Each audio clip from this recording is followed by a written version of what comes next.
চট্টগ্রামের বাঁশখালী উপজেলার সাধনপুর ও কালীপুর ইউনিয়নের সাধনপুর গুনাগুড়ি এলাকার লস্করপাড়ায় সামাজিক উন্নয়ন ও মানব কল্যাণমূলক কার্যক্রম পরিচালনাকারী লস্করপাড়া আদর্শ সমবায় সমিতির ২০২৬ সালের নবনির্বাচিত কমিটি গঠন করা হয়েছে।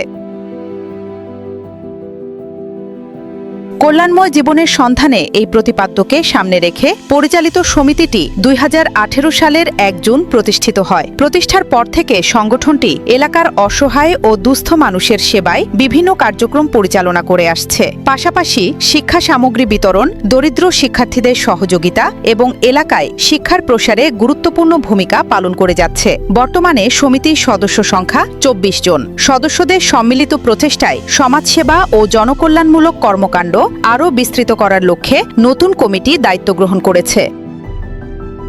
নবগঠিত কমিটিতে উপদেষ্টা হিসেবে রয়েছেন মোহাম্মদ জামশেদ হোসাইন ও রোশন জামিল। সভাপতি নির্বাচিত হয়েছেন মোহাম্মদ মহিউদ্দিন মানিক, সাধারণ সম্পাদক ক্লিন্টন দাস জিকু, অর্থ সম্পাদক মোহাম্মদ নেচার, সাংগঠনিক সম্পাদক মোহাম্মদ কায়চার, সমন্বয়ক মোহাম্মদ তৌহিদ এবং প্রচার সম্পাদক মোহাম্মদ মান্নান। নবনির্বাচিত নেতৃবৃন্দ জানান, সমাজের সুবিধাবঞ্চিত মানুষের কল্যাণ, শিক্ষার প্রসার এবং মানবিক কর্মকাণ্ডকে আরও গতিশীল করার লক্ষ্যে তারা ঐক্যবদ্ধভাবে কাজ করবেন। ভবিষ্যতে এলাকার সার্বিক উন্নয়ন ও সামাজিক সচেতনতা বৃদ্ধিতে সমিতির কার্যক্রম আরও সম্প্রসারণের পরিকল্পনাও রয়েছে। News desk, Chittagong.